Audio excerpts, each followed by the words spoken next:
listening to Transcending Sport, the podcast that shares stories of sportswomen who are having an impact outside their own sport and off the sports field. I'm Chris Stafford, and my guest today is Canadian ice hockey goalie and inline hockey player Kendra Fisher. Her story today is not so much about her successes as a professional athlete as the mental illness that changed the course of her career. As a young player, she achieved considerable success and was at the point of trying out for the Canadian team when her symptoms manifested and stopped her in her tracks. She was eventually diagnosed with severe anxiety disorder, severe panic attacks, depression, and agoraphobia, which were to change her forever. She was forced to leave the national program and put her health first, which took years of treatment and adjustment to learn to live with her mental illness.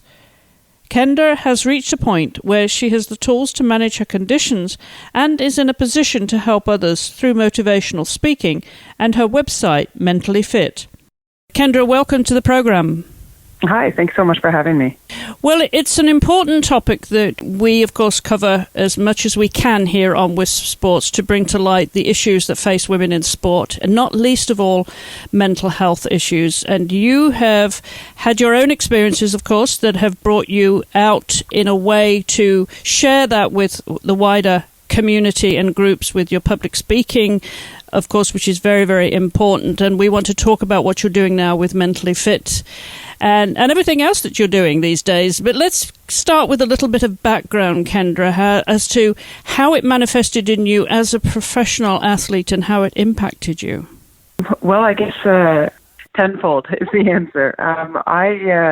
I was diagnosed late. I kind of got into my sport, that being ice hockey at the time, and I was very successful. I was playing at a high level. I'd represented Team Ontario.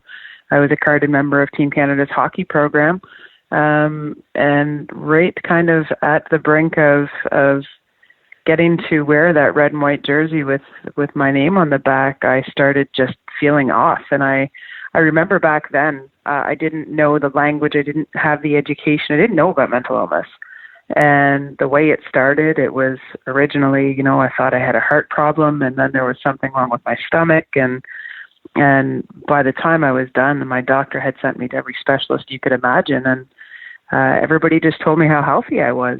And it certainly didn't match what I was feeling. And unfortunately, I was attending a Team Canada camp out in Calgary, and everything just kind of came to a head. I got to a point where I just couldn't fight how I was feeling anymore, and I approached the coaches of Team Canada and tried to explain it. Again, it seemed weird trying to explain what I didn't have a diagnosis for, but at that point, it was just, I felt like I was dying. I couldn't even remember how to breathe comfortably anymore, and I knew I needed help. And the day I told the coaches of Team Canada that, their response to me was, would it help any to know I'd made the team? They had selected me from that tryout already, and they had known that they wanted me to move forward with Team Canada. And it is probably one of the most memorable days of my life because the answer was no. At that point, knowing that I had reached my dream, that I had achieved everything I had worked for my whole life, it didn't measure up. I couldn't find it in me to keep going. And that day I actually left Team Canada. I flew home to Toronto from the camp in Calgary, and within the next couple of weeks I had a diagnosis of generalized anxiety, severe panic, agoraphobia, OCD, and clinical depression. And my journey took a very big turn. And what age were you then, Kendra? That would have been in 1999. I would have graduated high school the year before I was diagnosed. My math skills are lovely. 19 or 20? But as a child, did you have any symptoms? Were your parents aware of anything untoward that they could now add the language to or help you? Absolutely. I am often, discouraged by how little we knew, only because I know now the benefit of preventative measures and early intervention. But when I think back now, and I've obviously had plenty of time to put myself through this exercise, I mean, this could have been identified as early as 4 and 5 years old, easily. Just with regards to my behavior, my thoughts, things I would avoid, things that I would become obsessively focused on, whether it was death, whether it was losing my parents, the fear of staying away from my family, just thoughts that weren't necessarily healthy or not necessarily abnormal. I mean, kids are exposed to fears early, but they manifested very differently for me, and they became things that controlled a lot of my behaviors. And knowing now what I do about disordered behavior, absolutely, it was there very young. And in terms of how, of course, the athlete and the personality are one and the same, but sometimes we can separate them. And your performance, of course, as an athlete was something you might have been able to set aside as an athlete, not in terms of the mental application. Yes. In your case, of course, all of these things were merging together to a critical mass at a critical point in your career. And it's interesting that you got to that tipping point where even making the team, as you say, your dreams come true, that was not enough because of what was going on chemically, I suppose, in your body, your whole system. There's nothing could stop that tide. It was somewhat of a perfect storm for me. I had gone through a lot of different measures to try to self-manage what I was dealing with, not knowing what I was dealing with. It had become this frustration of going to a heart specialist and having them tell me that feeling you have, like you're having a heart attack, it's not physical, so you're fine. Going through this stage of not being able to eat and just having such bad stomach pain all the time, and going to a gastrointestinal specialist and having them tell me everything's fine. And it became this constant feeling of almost needing to prove them right. Well, if they tell me I'm fine, then nothing's wrong, so let's push through this. And the more I pushed through it, the weaker I got, the harder it got to be to hide that I wasn't okay. And I tried. I tried to hide it. I mean, this wasn't something that I ever shared with others. And then I turned to less positive and less effective ways of trying to cope with it. And I started partying a bit, and you'd get that temporary relief of, well, if I'm out with my friends and I have a few drinks, I don't seem to find this as bad.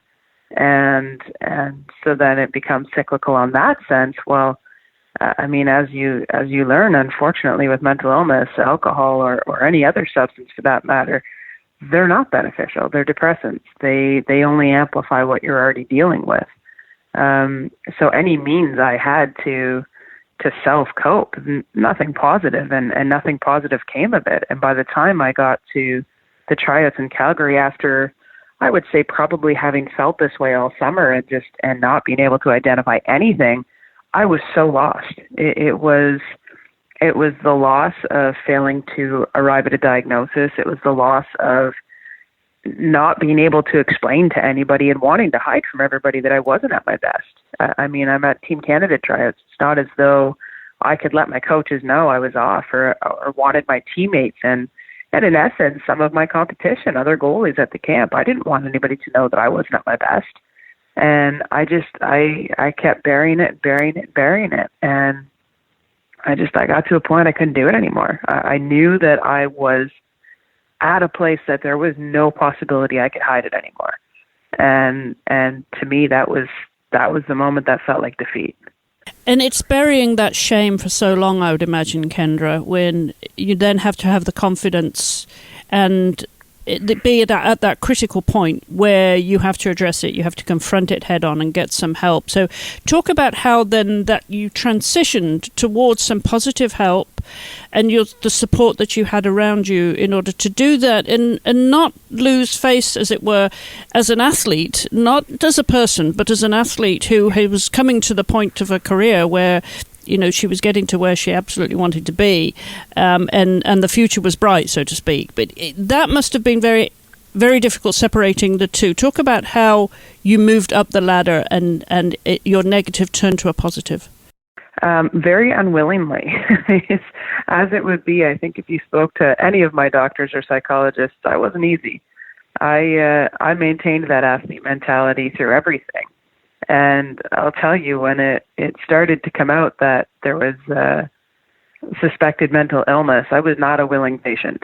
I was a Team Canada. Is that called stubborn? Yeah, well, or an athlete. Take your pick. I was. Yeah.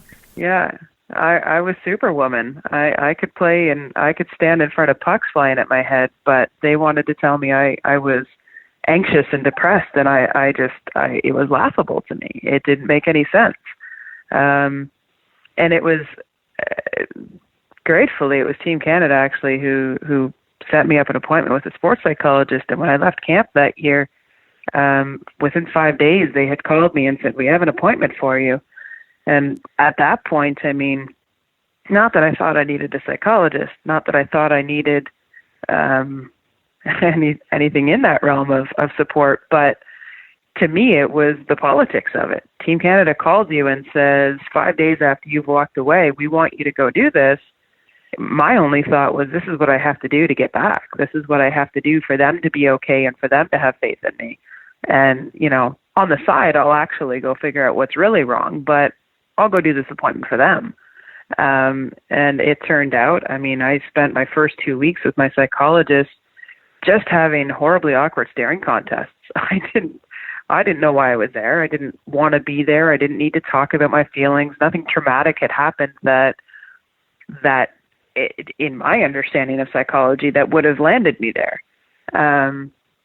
And so, yeah, I pushed back. I pushed away. I came up with some excuse and some story that I thought, well, let's talk about this and she'll send me on my way. And I did, and did 2 weeks of really intense therapy, and I was cured. I had, I'd walked away. And then it just kept getting worse. You flipped the switch. I did. I thought I had her convinced I was fine. I thought she could tell Team Canada I was fine. I called my parents, told them I was fine. And then I just isolated more and more. And I got to a point where it was actually January 3rd. I remember the date. And I called my house and my parents answered the phone. And the only words I heard come out of my mouth were, "I'm not going to be here tomorrow. I can't do this anymore." And I guess that was that bottom. That was that moment of, I didn't think it was going any lower, but it did. And unfortunately, it turns out you can't make that comment to your parents without a response. And my mother made her way from our hometown to Toronto, probably a lot faster than she should have. And that day I was sitting in front of a doctor, and that was the day I started to really understand what it was that I had to deal with. And I'd like to say that, somebody told me, well, this is what you're living with and this is what you need to do, go make it better.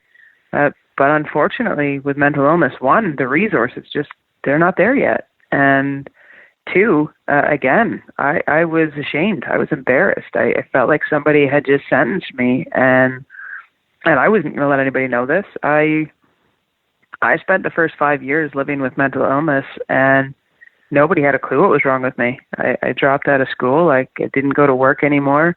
The only thing I managed to do was play hockey, and only one of the people on my team had any idea what I was living with, and that was simply self-preservation. I needed to know that somebody was going to check in on me every once in a while, but other than that, I didn't leave my apartment for the better part of 5 years.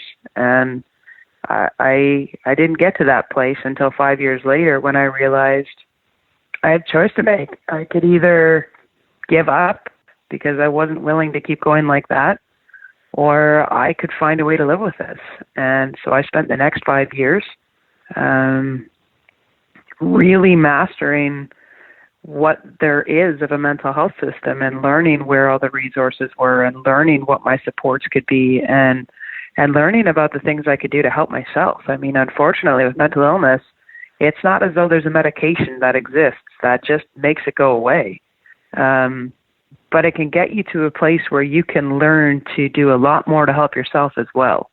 And my recovery, it's a combination of all of those things. It's medication, it's a psychologist, it's cognitive behavioral therapy, and any other therapy they wanted to throw at me.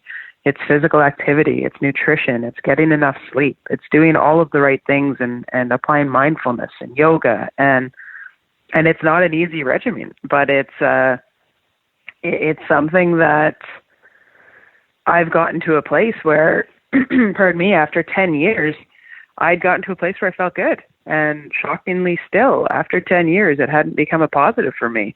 It had become a positive that now that I knew how to live with it and now that I felt good again, I could get on with my life and nobody needed to know. And that was the most positive thing for me.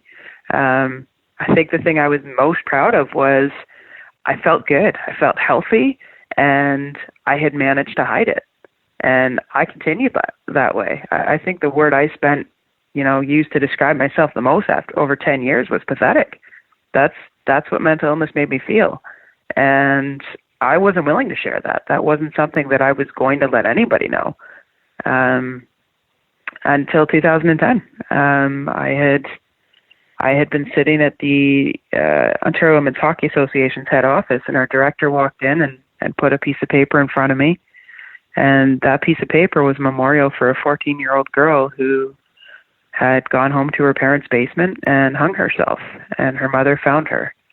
And I just remember in that moment thinking, I'm part of the problem. I'm part of the reason that people don't feel safe asking for help. I'm part of the reason that people don't understand that we can live with this and we can get better and we can be healthy and we can help others. And at that moment, I vowed to make it a positive, and I did. I mean, it's something that I think, ironically, I guess because of my sport and because of the characteristics that I possess because of my athletics, I was able to turn it around, and I was able to use it as something that helped me survive, helped me get through it. Yeah, that was exactly what I was coming to, Kendra. I was thinking, we talked earlier about what we could call being stubborn or being a professional athlete. It's that will to win, that inner fight that you must have had, which even in your darkest moments was there. Yeah. You just had to find it again. It was, and it was, it's funny because people always say or ask me, how did you manage to keep playing hockey at that level? I was playing in the Canadian Women's Hockey League. It's not as though I had stepped down. I was still playing with all the Olympians. I was still playing with all of my teammates.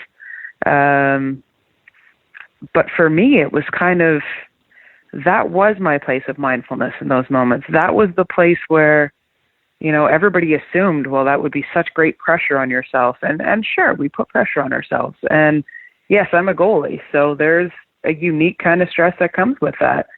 But at the same time, that was the part of my life that came easy. That was the part of my life that felt like going through the motion. That was the part of my life that I didn't have time to focus on what I was struggling with internally because I was so trained and I was so practiced at being focused on what I was doing that I was able to use those few hours that I was playing hockey as my escape from what I was living with. And only once I realized that I could apply that same level of focus and that I could apply that same determination to learn about mental illness and to learn about what effects it had in my body and to recognize when those triggers were happening and when those moments were happening, did I realize that I could actually make a positive of all of it. I've been asked, would you turn back time? Now that you know how to live with it, do you wish you could turn back and go back? And I'll tell you what, the only reason that I wish I had played in the Olympics is because it would have given me a bigger platform.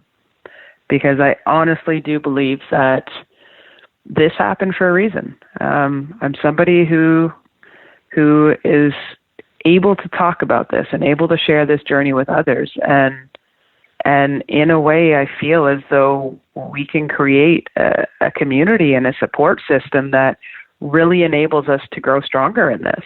And I wouldn't trade it for anything.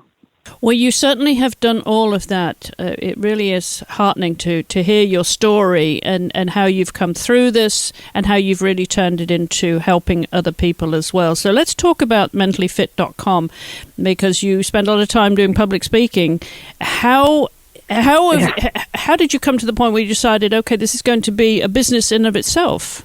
Well, to be honest with you, Mentally Fit isn't so much of a business as it is just a movement. I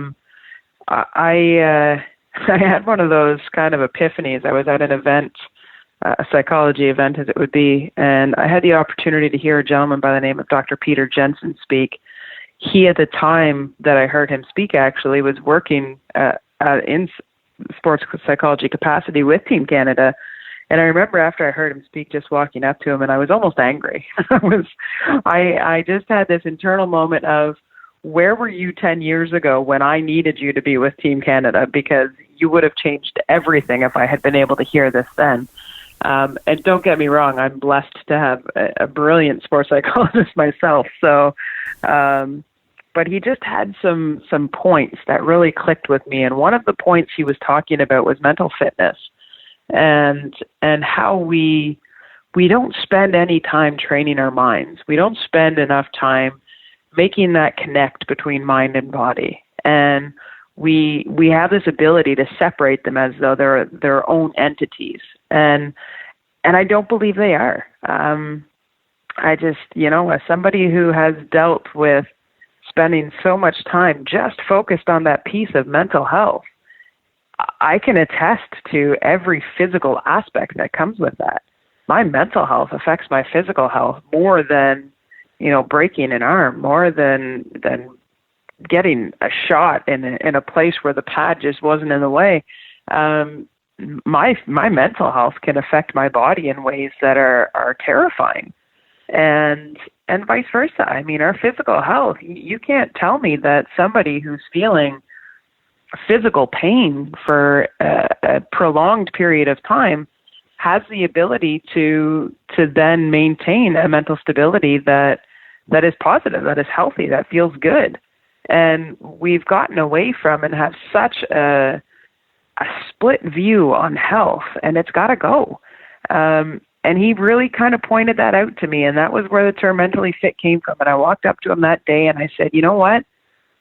I'm stealing this. I'm going to take mentally fit, and I'm going to make people understand the value and the relationship between fitness and mental.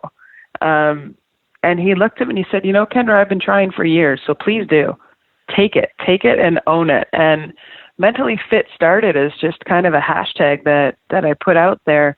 And it really encompassed my belief that, we really just need to understand self-care and wellness. And we need to understand that it's all the same thing. Going for a run in the morning, we think we're doing it for our hearts. We think we're doing it for our cardiovascular system. But if I told you the effect on mental health, and there's research and studies backing this, it's extraordinary. You look at nutrition. I mean, I don't eat wheat. It's not because I'm wheat. I don't have an allergy. It's not gluten intolerance. Wheat directly affects my depression. When I eat wheat, my moods are worse. Nutrition has an effect on it. There's just so many different aspects of what we believe to be directly attributed to physical health that affect our mental health. And that was kind of the birth of Mentally Fit, and the idea that we can be mentally fit. We can get to a place where we can train ourselves, and we can help ourselves, and we can draw on support, psychologists, talk therapy, different types of therapies, cognitive behavioral therapy, mindfulness, meditation. There's just so many facets that we can pull from to kind of make this inclusive, holistic approach of being mentally fit. And that was kind of where that came from. And now, I mean, Mentally Fit exists to be a community, and the website, unfortunately, is newer than I want it to be because there's so much information to be added to it, and it's, it'll be there. But it exists as a community, a place where people can go share their stories, a place where, we can be pulled into communities that don't necessarily have the resources. And there's a lot of that, unfortunately. I can speak for Canada. I know quite a bit about the U.S. as well, and we're not there yet. We don't have enough resources. And I'm a firm believer in developing a system where we need to start helping each other from the ground up while, the government is trying to develop the the infrastructure from the top down. And I think we're going to be a lot quicker to meet in the middle if we really take on that approach. And Mentally Fit exists for that. It takes the ground up approach of how can we form support systems and communities and help people understand how to access resources better and more effectively while we're waiting for that infrastructure to be in place. So I guess more so than a business, Mentally Fit's really, it's there to inspire a community that will really start to understand how much stronger we can be together. And having access to resources as well, as you say, is important. The kind of things that were not there when this all came to a head for you. And in terms of the website, how can people get involved and find the resources then? And on the social media as well, what would you like people to do in response to this, Kendra? Again, I mean, we say the resources weren't there when I was diagnosed. Unfortunately, the resources still aren't where we need them to be. We have a lot of great silos. We have a lot of great independent hospitals and facilities and therapists, but a lot of the time negotiating those can be difficult. And I mean, we've actually just developed somewhat of a comprehensive list provincially to begin with in Canada of kind of some of the big names and some of the people that are the main players just to help people in crisis get to that help immediately. What I would love to develop, and I'm willing to, as a result of this conversation, if there's a need for it, is the ability for smaller organizations and other community groups to identify themselves to me. And I'm happy to create that mapping on my website just to draw attention to them. I mean, I'm not trying to do the work other people are already good at. I just want to be able to identify them for people who come to me asking for help. I travel a lot to speak, and I sadly at the end of every presentation have a lineup, quite a few people long of people with experience and people in crisis and people just really struggling to figure out where to reach out next. And if we could identify all of the resources and all of the smaller communities and the centers, I'd be happy to highlight them on my website just to be able to give that information to others and, again, start building bridges between those silos, start creating a system that goes coast to coast in every country, because that's how we're going to get any type of handle on this crisis. And it is a crisis. I mean, statistically right now, I do a lot of work in schools, and I can tell you statistically, since I started speaking in 2010, the suicide rate within the age group of ages 10 to 14 has increased 200%. And there's a lot of reasons for that. And I love to be a part of the education piece. I love to be able to share my journey and help others understand things that might be able to help them. But no one person is going to solve this alone. We need to come together. I also want to just touch on the one thing that's critical, of course, when anyone is going through any of this at any stage in their life, because it doesn't go away, as you say, is the support structure.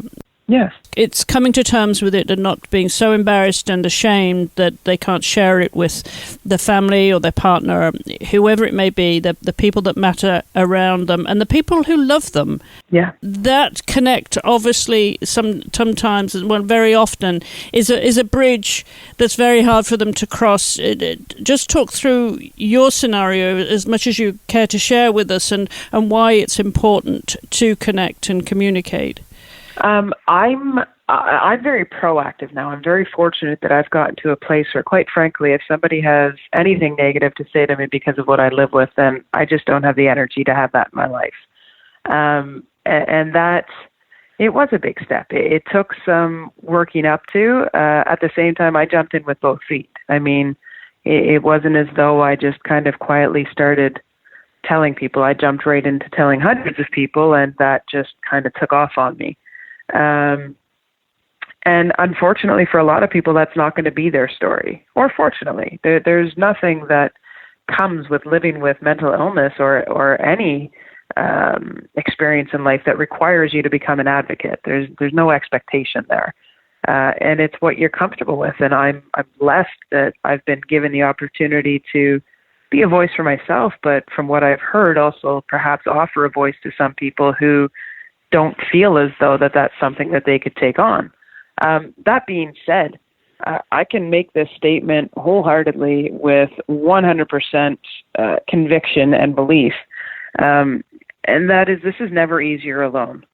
There is no part of living with illness that is easier alone. Yes, the stigma still exists, and we're moving forward. We're getting so much better. Programs like Bell Let's Talk in Canada and other initiatives have really, really, really opened the ability to communicate and to eliminate some of that shame that comes with it. And we still have a long ways to go.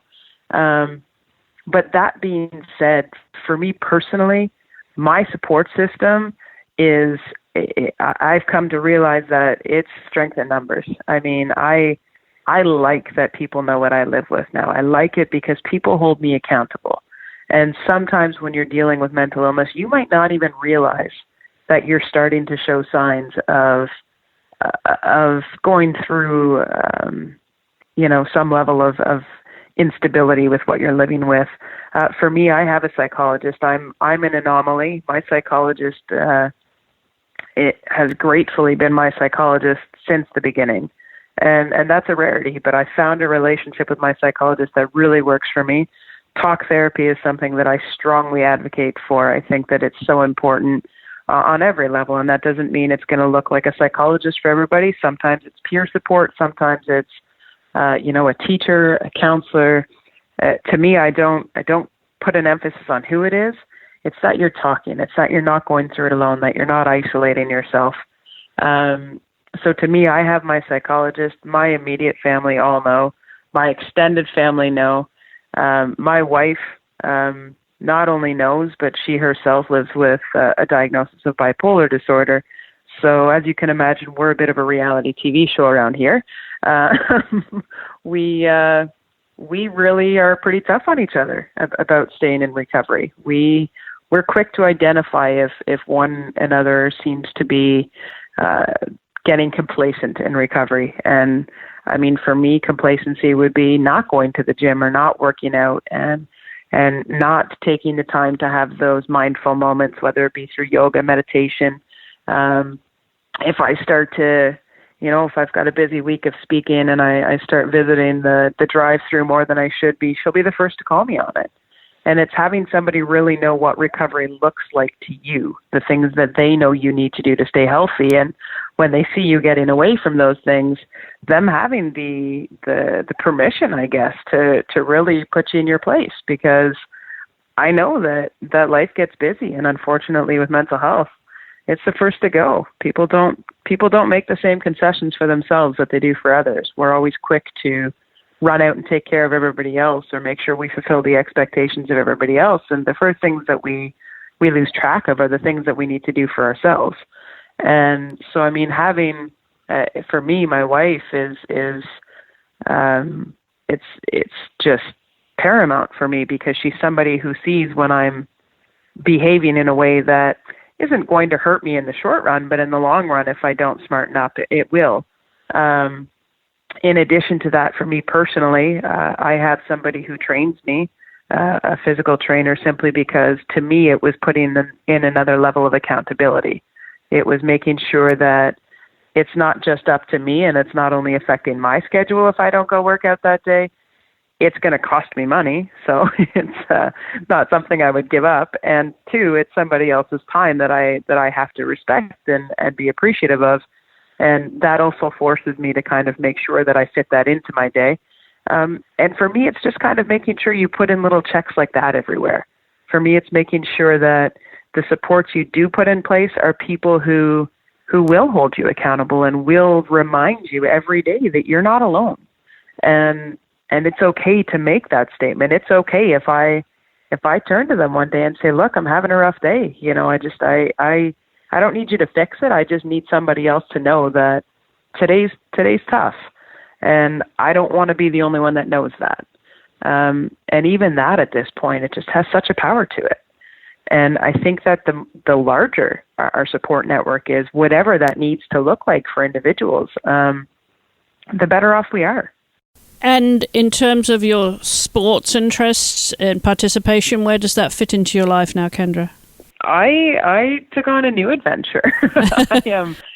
I've always been a competitive athlete. I've played baseball, and fastball competitively for my lifetime. I also used to be a competitive tennis player, so I stay active. I mean, anytime anybody's got a game on the go, I want to play. After I left Team Canada's hockey program, I actually had an opportunity. I guess it would have been around 2010, would have been the first time, where a lot of the girls I played hockey with, gratefully, were in need of a goalie. They played for Team Canada's inline hockey team, and their goalie previous to Worlds had unfortunately injured her knee, and they needed a goalie on short notice. And as it happens at the time, because of my recovery process, I still wasn't working full time, and I wasn't in school, so I was an option, and I guess they didn't think I was a horrible goalie. So I picked up a sport and learned it in a hurry, and figured out how to be an inline goaltender in about 2 weeks, and had the chance to go play Worlds in Prague. And I just remember that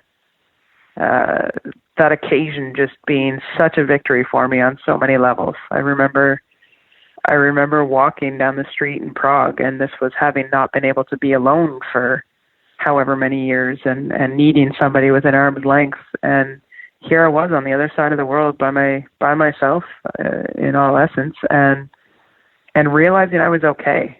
And at the same time, at a world competition, wearing the Team Canada jersey with my name on my back, and with such a great group of girls, it became the new passion in my life. And I fortunately am still a member of Team Canada's inline hockey program. So, that gets most of my focus athletically now. Wonderful. Well, obviously you're leading a very busy life. You said to me off air that you didn't know where the week began because one merges into the other. So what is a typical day like for you? Is there such a thing as a typical day? But obviously you fit in your workout. We know that. Yeah. Well, a typical day for me, from the recovery standpoint, it includes a minimum of a half-hour workout a day, whether it's with my trainer or just some cardio. And on days that I really don't want to do it or that don't work, it can be as simple as going for a 30-minute walk. It's just making sure I get out and be active. I do my best to eat healthy. I have a very, very, very strong passion for ice cream, so I try to keep it healthy at least 80% of the time. I have to make sure I build in some time for mindfulness. I oftentimes will use yoga for that. Other times, if I know I've got a really busy day and I'm not going to have time for that, it can be as simple as grabbing a coffee and going down by the waterfront just to do a crossword for 20 minutes. Just something that gives my mind some time to kind of recharge. And I find the impact in that has just been so great for me. I do take medication. I'm on a very small dose of medication. And when people ask me this, it's, for and against meds. For me, meds aren't my cure. Meds aren't my recovery, but they are something that controls the chemicals in my brain that biologically are responding differently for me. And they do it just enough that it gives me a chance to really grasp and understand and apply all of the other things that I do to stay in recovery. I don't, both fortunately and fortunately, see my psychologist very often anymore. I don't need her very often, but she's certainly on speed dial. And if I'm ever in a moment where I string together a few bad days and need a good reminder of where I need to be focused, I certainly am quick to call her. I have to make sure I get a good night's sleep. I make sure I stay away from any of the negative coping skills. I don't drink. I don't take pleasure in anything recreational that way. And I make sure that I kind of check in with the people I love and make sure we're all kind of moving in the right direction. And on the flip side, professionally, as you mentioned, I'm a professional speaker, and this is my passion. This is what I focus on and what I do. I also do a lot of one-on-one work with a variety of people, students, parents, teachers, a lot of athletes, as you can imagine. As well, I do a lot of work with first responders and those that are dealing with PTSD or the stresses from work that manifest quite simply the same as mental illness. And a lot of the coping tools and recovery tools are quite synonymous there. So it's a place I found myself kind of passionate. And so in the past year, actually went through my schooling to become a firefighter. So I've got my applications out there. I've got all of my accreditations and licensing for firefighting now. And really hope to be able to kind of jump into that space with a really strong focus on mental health, because I think it's an area that, quite like athletics, we have this expectation of first responders and athletes that they're superheroes. They're supposed to be able to do it all. And sometimes we just forget that really, really simple piece, which is we're all human. And no matter what we train for, no matter what we're able to handle from a work capacity, professional capacity, a sporting capacity, any capacity, when it comes down to it, we're all people and we're all going to be affected. And it's when we start to understand that sharing those experiences isn't a bad thing. It keeps us proactive. It keeps us preventative. And so that's kind of where I'm at now. I do a lot of professional speaking. I do some contract work for different individuals. I have a business background and actively pursuing a career as a firefighter, which I think will tie in quite nicely with everything else I'm doing. Yes, I was going to say, very well-rounded life you've got there, Kendra. And this has been a fascinating story, of course. I mean, in terms of its importance to our audience who have suffered or are suffering in a similar way or in any aspect of mental health, because these are messages that we want to convey, and resources, of course, information, guidance and support. So I really appreciate you taking the time to come on the program and share with us, Kendra. Very, very good conversation, and really appreciate it. It's absolutely my pleasure. And you can find links to Kendra's website and her social media on the show notes accompanying this episode on our website at wispsports.com. And if you'd like to share your stories with us, we'd love to hear from you. You can email us at info@wispsports.com. And you can also join in the conversation on our Facebook page and other social media channels at Wisp Sports. Thank you for listening.